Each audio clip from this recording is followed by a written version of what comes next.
अविनाशी काशी में भारत के योग संस्कार और ध्यान परंपरा का एक नया ग्लोबल सेंटर अपने भव्य और दिव्य स्वरूप में बनकर तैयार है। दुनिया का सबसे विशाल मेडिटेशन सेंटर स्वरवेद महामंदिर धाम वाराणसी के चौबेपुर के पास उमराहा में इस महामंदिर का प्रांगण आम जनों के लिए बस खुलने ही जा रहा है। अब से कुछ ही घंटों में प्रधानमंत्री नरेंद्र मोदी इस मंदिर का उद्घाटन करने वाले हैं। 19 वर्षों के परिश्रम के बाद मंदिर ने इस महाकृति को धारण किया है। प्रधानमंत्री नरेंद्र मोदी जब स्वरवेद मंदिर आएंगे तब वो सीधे जो है इस मंदिर परिसर में पहुंचेंगे और खास बात ये है कि जब कोई भी व्यक्ति जब इस पूरे मंदिर में अंदर एंट्री करेगा सबसे पहले उसकी नज़र इस पूरे वुडन जो आकृतियां हैं उस पर पड़ेगी।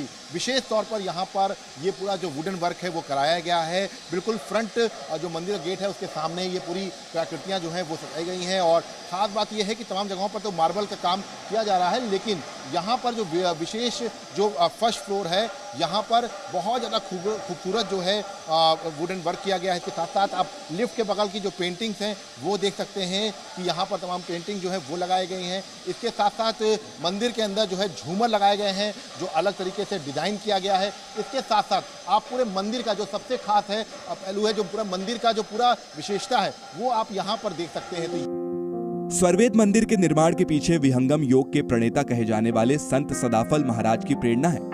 संत सदाफल के आश्रमों में ये नया स्वरवेद मंदिर सबसे बड़ा है। इस महामंदिर में 20,000 लोग एक साथ बैठकर मेडिटेशन कर सकते हैं। स्वरवेद मंदिर के हम इस वक्त छठे फ्लोर पर मौजूद हैं और आप तस्वीरों में देख सकते हैं कि इस मंदिर की जो खूबसूरती है वो आपको यहाँ से दिखाई पड़ेगी। आप तस्वीरों में देख सकते हैं कि इस मंदिर को बड़े अच्छे तरीके से डिज़ाइन किया गया है और सबसे खास बात यह है कि वाराणसी गाजीपुर हाईवे से गुजरने वाले लोगों की निगाह एक बार जरूर इस पूरे मंदिर पर पड़ेगी। करीब 20,000 लोग एक साथ यहाँ पर योग कर सकेंगे और इसके लिए बाकायदा यहाँ पर विशेष तौर पर तैयारियाँ की गई हैं। क्योंकि अगर आप तस्वीरों में देखेंगे तो यहाँ पर जो संगमरमर लगाया गया है, जो मार्बल लगाया गया है वो बिल्कुल अलग तरीके का आपको यहाँ पर दिखाई पड़ेगा। इसके साथ साथ जो बिल्कुल आपको ऊपर का जो गुंबद है वहाँ की जो आप कलाकृतियाँ हैं वो देखेंगे तो मन को मोहने वाली ये पूरी कलाकृतियाँ जो हैं वो आपको यहाँ पर दिखाई पड़ेंगी। दूसरे मंदिरों की तुलना में स्वरवेद मंदिर अलग है क्योंकि यहाँ योग साधना की पूजा की जाती है। मंदिर की कई और खासियत भी हैं। मंदिर की ऊंचाई 180 फीट है और ये 7 मंजिला है। मंदिर का निर्माण 64,000 वर्ग फीट के दायरे में किया गया है, जबकि इसका पूरा एरिया 3 लाख वर्ग फीट है। मंदिर का मुख्य गुंबद कमल पुष्प के समान है, जिसमें 125 पंखुड़ियां बनाई गई हैं। स्वरवेद मंदिर को बनाने में 35 करोड़ रुपए की लागत आई है। इसकी दीवारों पर संत सदाफल के हाथों रचित स्वरवेद दोहे अंकित किए गए हैं। सभी तल पर करीब 4,000 स्वरवेद दोहे अंकित हैं। इसके साथ ही दीवारों पर महाभारत, रामायण और गीता के प्रसंग भी चित्रित हैं, ताकि यहाँ आने वाले श्रद्धालु इनसे प्रेरणा ले सके। 35 करोड़ की लागत से बने इस पूरे मंदिर के 4th फ्लोर पर हम मौजूद हैं। हालांकि अभी इस फ्लोर को जो है लगातार तैयार किया जा रहा है, क्योंकि लगातार इस पूरे मंदिर पर काफ़ी सालों से काम चलता रहा है और 180 फीट और 7 तल के इस पूरे मंदिर में करीब 35 करोड़ रुपए का खर्च अभी तक हो चुका है और मंदिर में करीब 3,137 छंद मकराना जो है संगमरमर पर अंकित हैं। फिलहाल अभी जो 4th फ्लोर है वो तैयार किया जा रहा है। आप देख सकते हैं कि यहाँ पर जो प्लाई है वो आपको यहाँ पर दिखाई पड़ेगी, लेकिन सबसे अगर आप इस पूरे मंदिर की खासियत देखिए तो आप देख सकते हैं कि ऊपर की तरफ जो है आप एक बड़ी अच्छी सी नक्काशी जो है वो यहाँ पर देख सकते हैं। इसके साथ साथ सामने जो दीवार हैं उनको भी जो है इसी तरह से तैयार किया जा रहा है। मंदिर विशाल है और यहाँ हर साल लाखों श्रद्धालुओं के आने की उम्मीद है। इस लिहाज से मजबूत सुरक्षा व्यवस्था भी की गई है। पूरा मंदिर परिसर सीसीटीवी की निगाह में है। स्वरवेद मंदिर का ये ऊपरी तल है। आप तस्वीरों में देख सकते हैं कि यहाँ पर जो ऊपरी तल पर बाकायदा एक जो कमल की जो पंखुड़ियों वाला की जो आकृतियाँ हैं वो बनाई गई हैं और एक सबसे बड़ी जो आकृति है जो दूर से ही गुंबद के तौर पर दिखाई पड़ती है वो इस तल से बिल्कुल करीब में है और ये सबसे ऊपरी भाग है।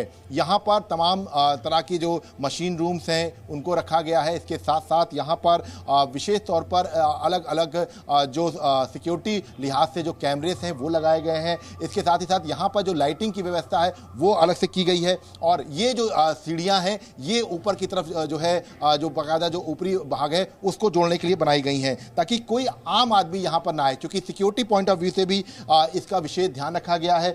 शिल्प और स्थापत्य के लिहाज से स्वरवेद मंदिर में एक आध्यात्मिक नजरिया है।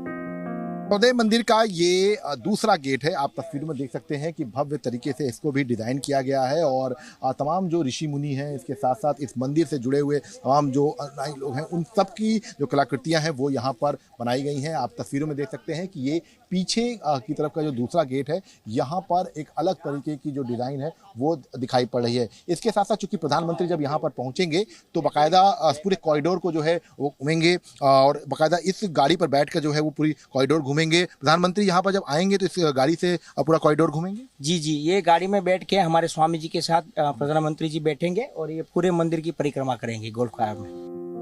स्वरवेद मंदिर के निर्माण में वही पत्थर लगाए गए हैं जिनसे अयोध्या के नए राम मंदिर का निर्माण हुआ है। मंदिर से जुड़े आध्यात्मिक गुरु विज्ञान देव महाराज पीएम मोदी के आगमन और मंदिर के उद्घाटन को लेकर खासे उत्साहित हैं। 20 वर्ष होने को हैं, तो यह स्वरवेद महामंदिर केवल काशी के लिए ही नहीं, उत्तर प्रदेश के लिए ही नहीं, भारत और विश्व के लिए एक अद्भुत आध्यात्मिक धरोहर के रूप में लोकार्पित होने जा रहा है 18 दिसंबर को माननीय प्रधानमंत्री जी के द्वारा। यह निश्चित ही हम सबों के लिए बहुत ही हर्ष और उल्लास का विषय है। स्वरवेद मंदिर भारत की आध्यात्मिक महायात्रा का एक हिस्सा बनने जा रहा है। इस मंदिर के उद्घाटन के लिए प्रधानमंत्री नरेंद्र मोदी अपनी संसदीय कर्मस्थली वाराणसी में मौजूद हैं। उन्होंने आह्वान किया कि 2047 तक विकसित भारत का संकल्प पूरा करने के लिए प्रयासों को सिद्ध करना होगा। अगर हम इस समय 140 करोड़ देशवासी इसी मिजाज से भर जाएं, बस अब हमें देश को आगे ले जाना है, ऐसे नहीं रहना है। हर एक की जिंदगी बदलनी है, हर एक की शक्ति का सम्मान होना चाहिए, शक्ति का उपयोग होना चाहिए, तो देश को आगे बढ़ाना चाहिए। एक बार ये मन में ये बीज बो रहे ना, आज 25 साल में तो ऐसा वटवृक्ष बनेगा, 2047 में 2047 में विकसित भारत बन जाएगा। विकसित भारत यात्रा ये बहुत बड़ा सपना है, बहुत बड़ा संकल्प है और अपने ही प्रयासों से इस संकल्प को हमने सिद्ध करना है। स्वरवेद मंदिर भारत की इस विकास गाथा का गवाह बनने वाला है। मंदिर संगठन का मानना है कि यह स्थान मानव जाति को समर्पित एक ध्यान केंद्र है, जहां आने वाले हजारों वर्ष तक ध्यानकर्ता आध्यात्मिक रूप से ऊर्जावान बने रहेंगे। जी न्यूज़।